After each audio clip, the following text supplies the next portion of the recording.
So mata dureen lallaba kootii guyyaa har'aa lafa du'i labsametti waaqayyo si jiraachisaa jira. Ameen. Irraan deebi'a. Lafa du'i labsametti waaqayyo immoo si jiraachisa. Seenaa nama tokkoo seenaa nama sadii ilaallaa nama sadaffaa yoom fixuudhaa baadhee garuu gaafan argadheetti fufa. Macaafa keenya keessaatii seera ba'uu boqonnaa 2 lakkoofsa 1 seera uumamaa boqonnaa 37 lakkoofsa 12 naannoo sanatti argattu. Garuu isa dura sagalee waaqayyoo iddoo tokko dubbiseen gabaabsee waaqayyoon kadhadhee gara lallaba kootti ce'a. Seera ba'uu boqonnaa 15 lakkoofsa 17 akkas jedha. Yaa Waaqayyoo ati saba kee gara iddoo jireenya kee yaa Waaqayyoo ati saba kee gara isa iddoo jireenya kee godhatteetti hin fidda. Yaa Gooftaa ati iddoo qullaa'aa isa harki kee tolchetti ol isaan hin baafta. Tulluu isa kan kee godhatte irrattis isaan ni dhaabda. Waaqayyo yeroo hundumaa bara baraanis mo'aadha. Ameen. Si galateeffannaa si haa galatu. Baroota baay'ee darban keessatti eegumsi keen wajjiniin waan ta'eef guyyaa har'aa geenye malee hin danda'amu ture guyyaa har'aa ga'uun. Reelaabaatiis. Situ nu eegee situ nu tiskee eegumsa kee danuu sanaan guyyaa lakkaanne malee silaa Gooftaa wanti karaatti nu hambisan wanti akkanii guyyaa har'aan geenyeef karoora baay'eetu ba'a ture. Karoora sana hundumaa fashaleessitee lafa carraan jiraachuu dhoometti akka jiraannuuf carraan ulaatte si haa galatu. Ameen. Warra carraa hin jiraanne keessaatii akkan carraa jiraadhu goote anadha. Kanaafan si galateeffadha si haa galatu. Ameen. Sabni kee warra iddoo kana jiranis carraa jiraachuu iddootti dhabanitti carraa jireenyaa laattee fi balbala cufamaatti iddootti cufamaa ta'etti balbalatti bante. Iddoo haalli hundumtuutti ulfaatetti haala salphifte. Iddoo hundumtuu gaarri ol jedhetti gaara gadi qabde. Kanaaf si galateeffanna si haa galatu. Ameen. Kanaaf si galateeffanna si haa galatu. Ameen. Ani Gooftaa ganama kana sin galateeffadha. Sababiin isaa haala baay'ee keessa na dabarsite. Wanta hin darbamne keessa carraa jiraachuudhaaf hin argamne keessatti akkan jiraadhuuf carraa naa kennite. Carraati naa kennite immoo eenyuyyuu deebisee cufuu hin danda'u. Eenyuyyuu karaatti hambisuu hin danda'u. Carraati saba kanaaf kennite. Akka isaan guyyaa har'aa ga'aniif, akka isaan si galateeffataniif, akka isaan si waaqeffataniif carraa waan kenniteef si haa galatu. Warri carraa dhaban baay'eedha. Utuu deemanii karaatti kan hafan konkolaataa isaanii qabatanii yaa Gooftaa kan karaatti balaa konkolaataadhaan miidhaman danuudha. Isaan keessaa garuu nu warra jiraataa goote si haa galatu. Warra du'an nu jaallatte si haa galatu.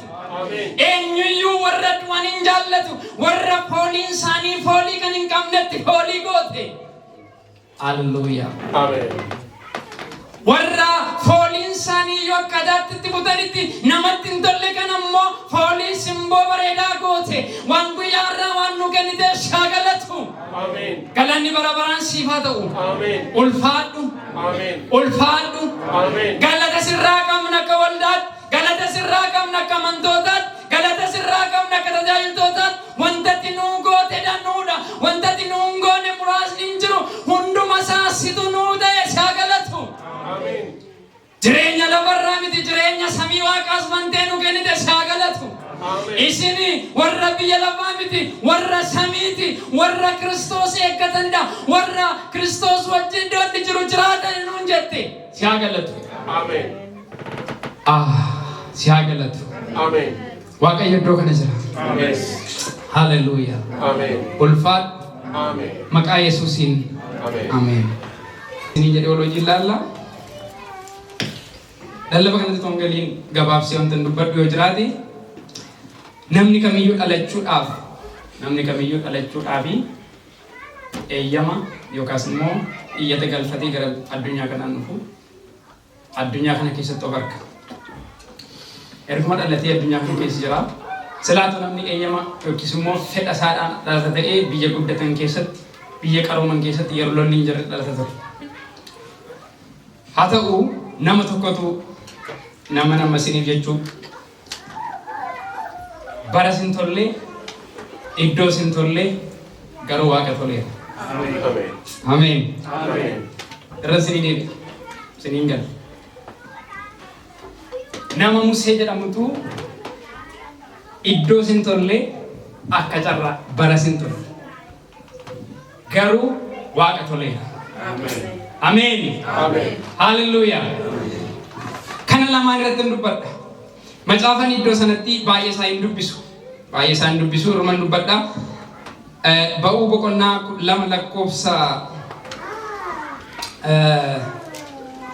lakkoofsa tokko hanga 10tti dubbisuu dandeessu. Akkasuma ba'uu boqonnaa 1 lakkoofsa 8 dubbisuu dandeessu. Akkasuma lakkoofsa 19 lakkoofsa 15 dubbisuu dandeessu. Angaroon dubbisu. Akkasumatti irra dubbadha.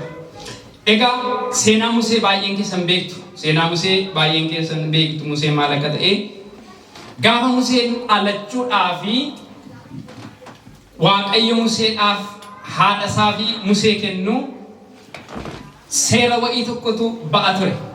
Seerri ba'u tokko mootiin Gibsii seera tokko baasa ture. Seeranni baasu dhiira ta'ee ijoollee warra Ibroota keessaa kan alate yoo jiraate jedheetu warra deessiftuudhaanii yoo ilma dubartoonni warra Ibroota da'an argitanii hadaraa keessan jireenyatti isaan hin hambisinaa ajjeesaa jedheen. Warra dubartoota garuu dubartoota yoo argitanii jireenyatti akka isaan jiraataniif hambisaa garuu dhiira ajjeesaa jedheetu seera baasa. Bara sana Museen dhufeera. Museen alateera. Haa ta'u garuu Waaqayyo immoo warra deessiftuu sanaaf warri deessiftuu sun immoo Waaqayyoon waan sodaataniif Musee irratti harka isaanii fudhanne. Ameen. Museedhaan akka duudhaaf ture karoorri kan ba'e Museedhaaf akka inni hin guddanneef akka inni adeemee lafa kakuu isaan geenyeef akka inni hin jiraanneef seerri ba'ee ture.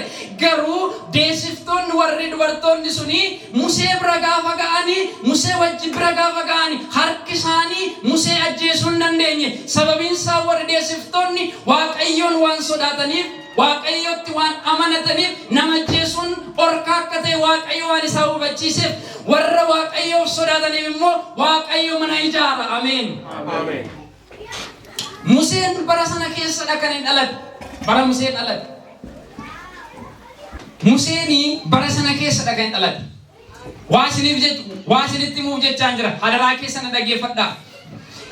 Isa iddoo kakuu keessanii lafa yaaddan akkasin hin geenyedhaaf isa karaatti sin hambisuudhaaf jedhu Waaqayyo Gooftaan harka isaatiin qabeetu iddoo yaadeef lafa karooreen sin gaata. Ameen. Iddoo yaadeef lafa karooreen sin gaata. Ameen. Carraa jiraachuu lafa hin jiraannetti carraa jireenyaa sii kenna. Ameen. Carraan Museen qabu carraa du'u ture garuu carraa sana carraa du'a hambiseetu carraa jireenyaa kenneef. Ameen. Baay'een keenya carraa du'aa keessa dabarree carraa jireenyaa arganne. Ameen. Bara waan tolleen miti iddoo waan tolleen miti wanta nuti tolle Waaqayyotti tolle. Ameen. Waaqayyotti tolle maqaan isaa eebbifamu. Museedhaanii namoonni baay'een iddoo waan tolaniif yookaas immoo bara waan tolaniif miti bara Waaqayyotti waan tolleef irra geessu. Mee warri Waaqayyotti toltanii irra geessan dhugaan isinitti hima. Carraa du'aa carraa du'aa wanti hundumas harkaan qabachuudhaaf wanti hundumtuu raawwatame carraa sana keessa nama hafee jiraatedhaan. Ameen. Carraa sana keessa baraa keessatti carraa sana keessa galaana keessatti warra du'ani keessa carraa du'aa warra qabu anaan na jiraachise. Ameen. Sagaleen kun akkas warra isin gaaduudhaaf sin ajjeesuudhaaf karaatti kan ba'e har'a saba kooraan hambisaale Waaqayyo. Carraa jireenyaa isaanitti qabaniti carraa du'aa argataniti carraa jireenyaa kennaafidha Waaqayyo. Ameen. Egaa Museen iddoo kanatti yoo laaltanii deessiftoonni tokko Waaqayyoon sodaatanii Musee bira gaafa ga'anii Museen bareeda Museedhaan ajjeesuun barbaanne haati Musee beeksisa kana dhageessetti ji'a sadii qoskite. Ji'a sadii qoskite namni lalaan immoo guddata miti. Guddata miti. Amma falatu dhibe. Hanga ji'a sadiitti keesseetu mana isheetti waan gootu dhabde. Garuu mootiin Gibsii tokko akka ta'e waan oduu wayii dhagayeetu maaliif dubbii balleessitanii jedhetu warra deessiftootaa waan. Maal taatanii dubbii balleessitanii? Dhiira ajjeesaa isiniin hin jenne maaliif dhiira jiraachiftanii? Jedheetu warra deessiftootaa waame. Amma Museen dhalateera. Amma Museenii ji'a sadii dhoskameera. Amma Musee tokko baase. Dhiironni jiraatan hundumtiyyuu gara laga Abbayyaatti geeffamanii haa gatamanii jedheen. Carraa jiraachuu qaba. Amma immoo carraa du'aatu carraa gatamuutu Museesa qunname. Waaqayyo sagantaa hintala mootii dhangna dhiqachuu dhaqxeetu sagantaa ishee jirte Musee argatte. Ameen. Waa. Sagantaa du'aa sagantaa biraa jijjiireetu Waaqayyo sagantaa jireenyaa sii godha. Ameen. Ameen. Yaalas ni deebi'a. Sagantaa warra sin ajjeesuudhaaf jedhanii yaadanii sagantaa isaanii jijjiiranii sagantaa akkatti jiraattuuf sagantaa baasu. Ameen. Sagantaan isheen tokko dhattee laga Abbayyaatti dhaqna dhiqachuu turte garuu Museedhaan waan argiteef sagantaa ishee jijjiirte. Haleluuyaa. Sagantaa kee jijjiireetu sagantaa warra si ajjeesu jijjiireetu sagantaa jiraataa sii kenna. Ameen. Raalaabagas. Haleluuyaa. Museedhaanii haati isaa leeleetti magtee leeleedhaan gootee galaana Abbayyaa keessa gaafa geessu warri dubartittiin immoo intalli mootii sun immoo dubartoota ishee gaarrii gadhaan qabdi jetti fakkaatan kaanis akkasuma gaafa arganii maayinni sun yetti hin bu'aa Museen Waaqayyo warra bu'anii naggeeffata. Jedhe Waaqayyo warra bu'anii naggeeffata. Du'a hafeera amma gatamuu. Waa. Du'a sinafta, gatamuu sinafta. Eenyu waan qabaatteef?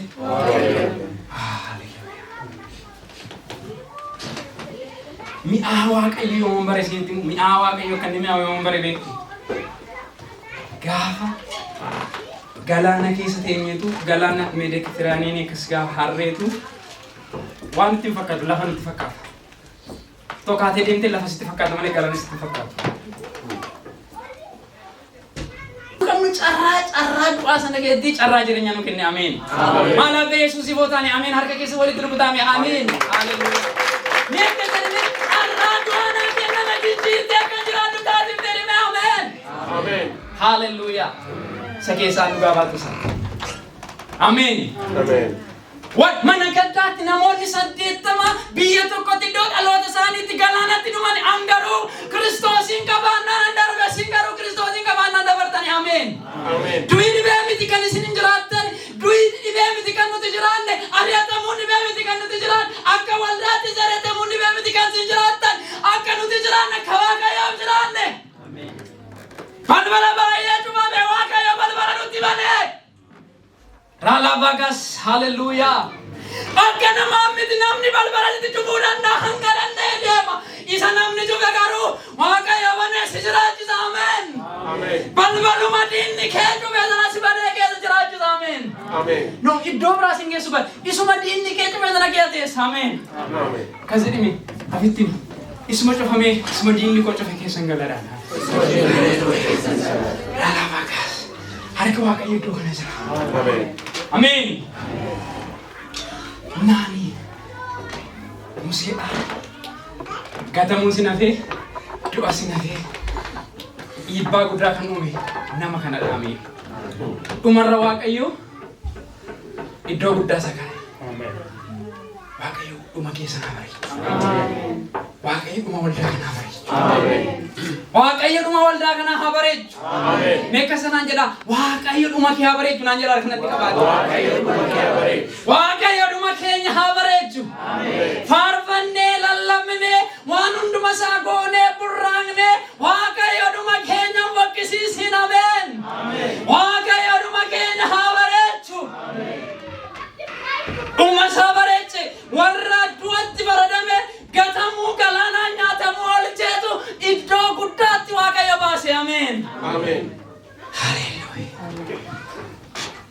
Macaafuu kan deemtanii argachuu dandeessu.